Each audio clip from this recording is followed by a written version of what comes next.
Жарнама жасау үшін телефонымыздан біз Play Market ашып реклама на Facebook деп поиска жазамыз да, бірінші шыққан менеджер реклама на Facebook'ты жүктеп аламыз. Менде ол жүктеп алынған, және Facebook парақшаңыздың, яғни Facebook парақшаңызбен жұмыс жасайтын аккаунтыңыз телефоныңызда ашық тұру қажет, яғни логиніңіз, пароліңіз барлығы жазылып, бұл активный болып тұру қажет. Себебі осы Facebook аккаунт арқылы барлық жарнама жасалады. Енді мен менеджер рекламы на Facebook'қа кіремін. Енді менеджер Facebook'та ашқасын біз сол жақтағы 3 сызыққа басамыз да, мұнда счетаға кіреміз. Мұнда менде уже MasterCard деген қосылған. Сізде мысалы способы оплатаға кіресіз де, мұнда новая кредитная или дебетовая карта дегенге басасыз. Яғни Visa ма, MasterCard па, Amex па, соның түрін таңдайсыз да, өзіңіздің MasterCard'ын немесе басқа да карт болса, міне осы 3 түрін сол нөмірін жазасыз. Яғни номерін, қай датаға дейін істейді бұл карта, және коды, яғни артындағы коды, және сіздің картадағы жазылған латын әріптермен сіздің атыңыз. Яғни бұл карта сіздікі болу қажет әрине. Себебі Facebook сосын оны сізді қабылдамайды жарнаманы. Ол барлығын тексеріп отырады. Сіздің атыңыздан болу керек, және картаңызда ақша болу қажет.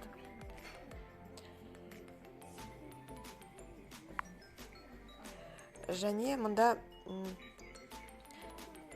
төлем картамызды жасап болғасын, енді компаниямызды бастауға да болады. Мен сізге болған рекламаларымды көрсетем. Мұнда просмотрлары, қанша ақша кетті, соның барлығы көрсетілген. Яғни мұнда просмотр видео мысалы, мына жерде неактивно, дублировать, редактировать бюджет, сравнить, удалить деген бар. Яғни әр реклама жібергесін, сіз оны қайтадан дублировать етіп, копиясын жасап қайтадан жіберіп, кішкене өзгертуге болады, немесе бюджетін өзгертіп, немесе мүлдем өшіріп тастауға болады, немесе мына страницада мүлдем өшіріп тастауға болады, яғни настройкаларын. Енді біз өзіміздің жаңа жарнамамызды бастаймыз. Ол үшін біз осы главный страницадағы плюсика, жасыл плюсикқа басамыз. Создать компанию. Біз мұнда әртүрлі цель, яғни какова цель вашей рекламы, жарнамамыз қандай мақсаты, соны анықтаймыз. Вовлеченность для публикаций, просмотр видео, трафик сайта, сообщений, отметки нравятся страницы, ответы на приглашение. Яғни мұнда әртүрлі. Бізге келетіні мұнда трафик сайты. Яғни біз өзіміздің парақшамызға шақырамыз, және өзіміздің парақшамызды жарнамалаймыз. Просмотр видео, тек қана видеоны қаратып, сондай мақсатта жасалады. Біз трафик сайты деп таңдаймыз. Ең жақсысы мұнда бізге келетіні трафик сайты. Және мұнда біз өзіміздің суреттерімізді таңдаймыз. Қандай суретті қоямыз? Мұнда изображение страницы, яғни парақшамызда бар галереясын суреттер шығады. Немесе фотопленкадан, яғни галереядан сурет таңдап алуға болады. Және изображение рекламы, яғни болған рекламалардың арасынан, болған реклама жасап қойған рекламалардың арасынан, немесе Instagram, яғни Instagramда мұнда қосылмаған, бірақ қосылып, логин парольді қойып, мұнда тікелей сіздің Instagramда публикацияланған постаңызды жарнамаға жіберуге болады. Және тағыда бірге приложение, яғни файлы, фотоснимки, сондай барлық әртүрлі жақтан таңдауға болады. Және астында түскенде, міне төменде формат одно изображение деп жазылып тұр. Оның үстіне басса, одно изображение, яғни формат рекламы. Жарнамамыз форматы қандай? Сурет түрінде ме, кольцевая галерея, яғни 2-ден бастап 10-ға дейін суреттер, бір жарнамада сонда 2-ден 10-ға дейін сурет қойға болады. Одно видео, яғни бірақ видео. Және публикация из Facebook, Facebook'тағы публикацияны жіберуге болады. Біз мысал түрінде одно изображение таңдаймыз, және мен изображение страницадан біреуін таңдадым. Енді бұлай стрелкаға жылжытсам, мұнда сторизда қандай болады, соны көрсетілген. Оны біз шаблонда бар, редактировать бар, яғни текстін, изменить изображение, удалить шаблон бар. Яғни шаблонды мүлдем өшіріп тастау. Мен шаблонды өшірмеймін, мен шаблонды үстіне басам, ортадағы кнопканы, және басқа шаблонды таңдаймын. Және сохранить деп басам. Оны өзіңіз шешесіз. Содан кейін біз суретімізді таңдап алдық жарнама жасайтын. Енді астындағы оң жақтағы стрелкаға басамыз. Мұнда біз заголовокқа тиіспейміз. Основной текст бұл лентаның астында болатын текст, яғни негізгі мәтініміз, яғни бас кезінде үш сөйлеміміз, үш жолымыз цепляющий текст болу қажет. Содан кейін основной текст және содан кейін әрекетке шақыратын мәтін. Мұнда основной текстқа біз өзіміздің текстімізді жазамыз мұнда. Содан кейін сайтқа біз мұнда WhatsApp ссылкаға, немесе лендинг пейджға, басқа да сайттарға, сонда әртүрлі сайттарға сілтеме қоя аламыз. Кез келген интернеттегі сілтеме қоюға болады. Біз мұнда WhatsAppқа сілтеме жасап көреміз. Сіздің номеріңізға тікелей сілтеме. Оны қазір мен сізге көрсетемін. Ол үшін біз Google-да ашамыз. Google-да WhatsApp прямая связь деп жазамыз. Содан кейін мұнда екінші жолда WhatsApp-тың fak.whatsapp.com деген ағылшынша шықты, бірақ менде ол басқанда орысшаға аударылады. Ол WhatsApp-тың официалды сайты. Прямая связь, яғни создание ссылканы қараймыз. Қалай біз сілтеме жасаймыз өзімізге. Правильно мен және неправильно. Плюсті баспаймыз деген сөз. Неправильно да. Правильно да көшіріп аламыз. Және өзіміздің көзімізде мұнда жазамыз. Яғни мұнда плюсикті біз жазбаймыз, бірақ 8-ді де жазбаймыз. Плюс 778 деп жазылуына біз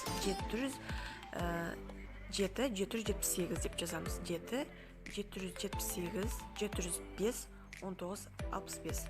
Яғни мұнда плюсикті қоймаймыз.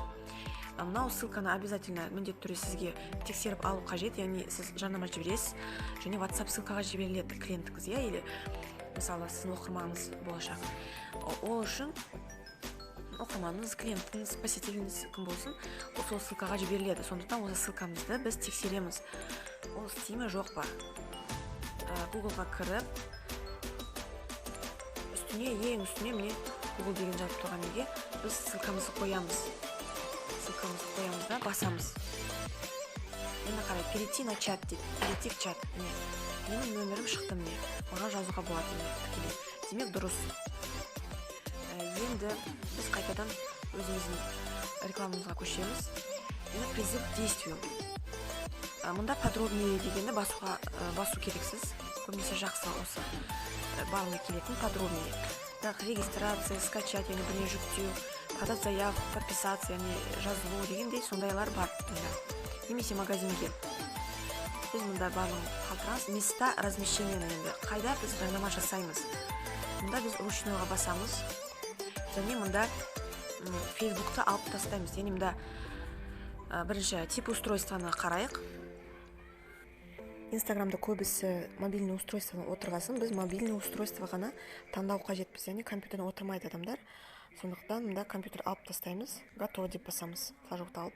Енді мобильный устройствода қарайтын ғана адамдарда ғана осы реклама Инстаграмда көрінеді. Енді мұнда Фейсбукта біз лента, моментальный статьи дегені барын алып тастаймын мен Фейсбукта жібермеймін мысалы. Маған тек қана Инстаграмда. Инстаграм лента мен историяда мен жібергім келеді мысалы. Audience Network деген ол мұнда ештеңе тұрған жоқ, ол ойнап жатқанда шығатын рекламалар. Керек болса онда да жіберуге болады, егер сіздің аудиторияңыз сондай ойын ойнайтын аудитория болса. Мессенджерларда мысалы мен алып тастаймын да историяларда. Содан кейін галочка басып үстіндегі біз арға қарай жылжимыз. Мұнда біздің рекламамыз, просмотр рекламы шығады, қандай түрде көрінеді. Міне үстінде Мадинардың және Фейсбуктың парақшаның аты және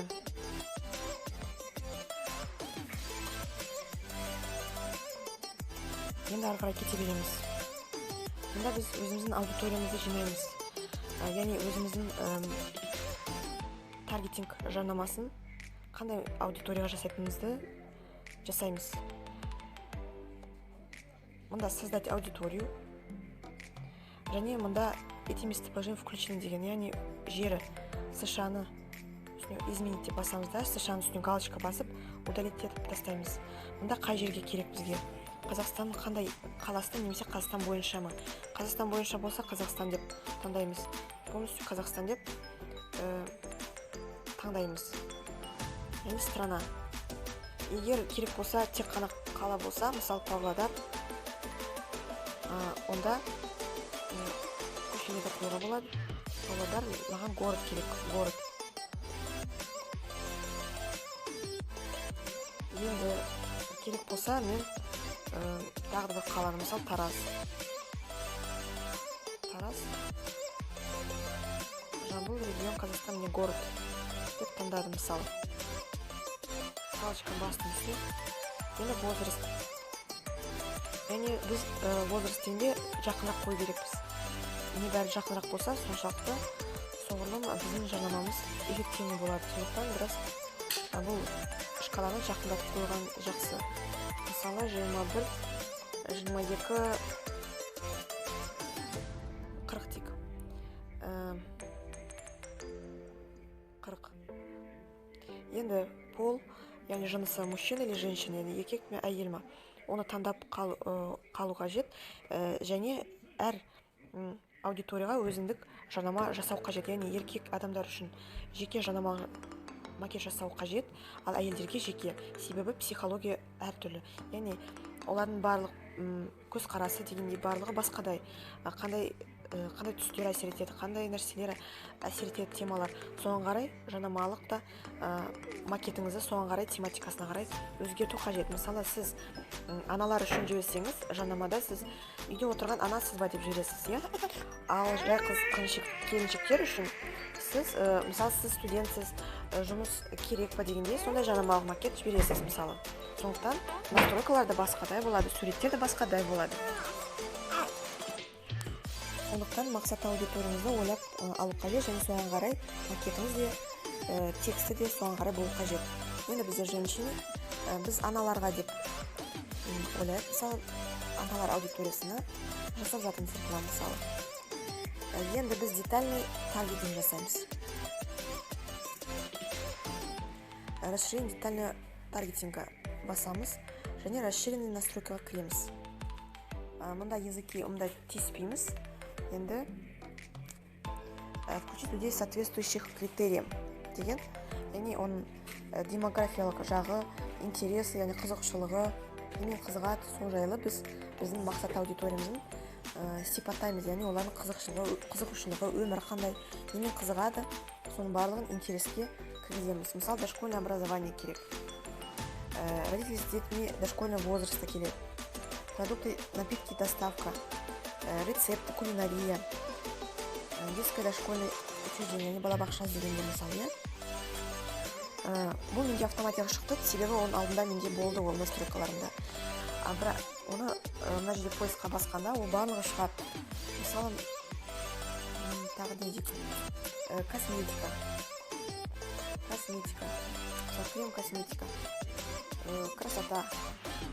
Яғни көбірек жазсаңыз, өзіңіздің аудиторияңыз немен қызығады, детальный жақсы болады. Барлығын біз таңдадық. Енді астына жазып тұр: вы определили аудиторию с потенциальным клиентом 10 000 человек. Одан да көбірек болған жақсы. Сондықтан біз тағы көбейтейік. Салоны красоты, мысалы, әйел адам болған салоны красоты керек, қызық болады. Содан кейде әйел адам психологияны оқиды.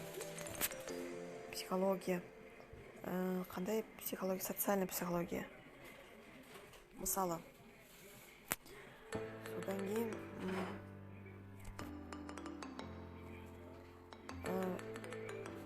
средняя школа, начальная школа деп, мысалы. Енді соны ойлап, қандай қызығушылық бар, қандай темаларды оқу мүмкін, соны бәрін таңдаймыз. Содан кейін галочканың үстіне басамыз. Енді біздің аудиториямыз не? Көппен басылған: Павлодар, Тараз, Ж, 22-40, яғни Павлодар, Тараз қаласында жасалатын реклама, женский пол, 22-40 жас арасында. Енді мұнда барлығында астында ескі аудиториямыз болып сақталған аудиториялар шығады. Сізде болмауы мүмкін, жаңадан жасап жасаңыз. Және дальше кетеміз. Енді мұнда бюджет компания қараймыз, яғни күн сайына 5 срок дейсіз, яғни барлық күнде, мысалы, 100 рублей кетемі, немесе күн сайын 100 рублей кетемі, мысалы, соны таңдаймыз. Біз ежедневно таңдағанымыз жақсы. Және ең кішкентай,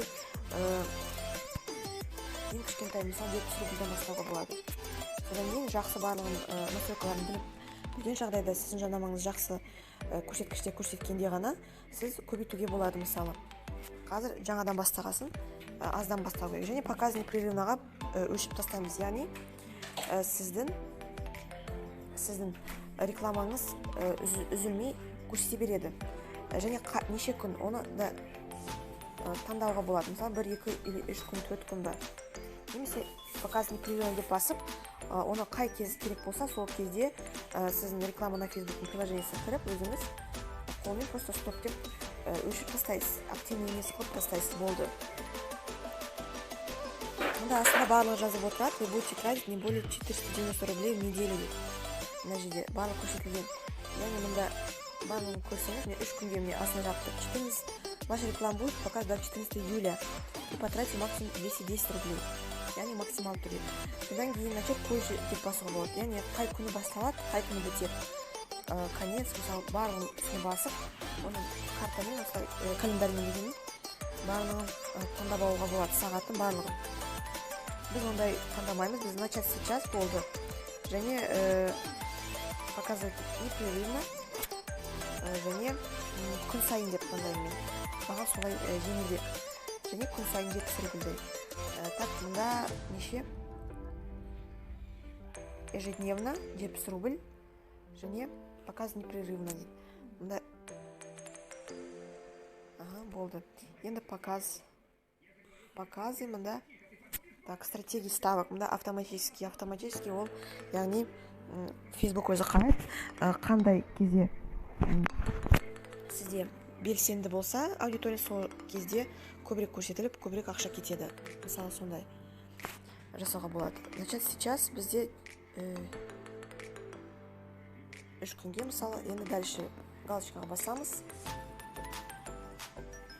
Мұнда сейчас ваш дневной бюджет составляет 70 рублей, но для показа объявлений нужно тратить по крайней мере 71,87 рублей. Так, дневной бюджет составляет... Мұнда көбейту қажет дейді.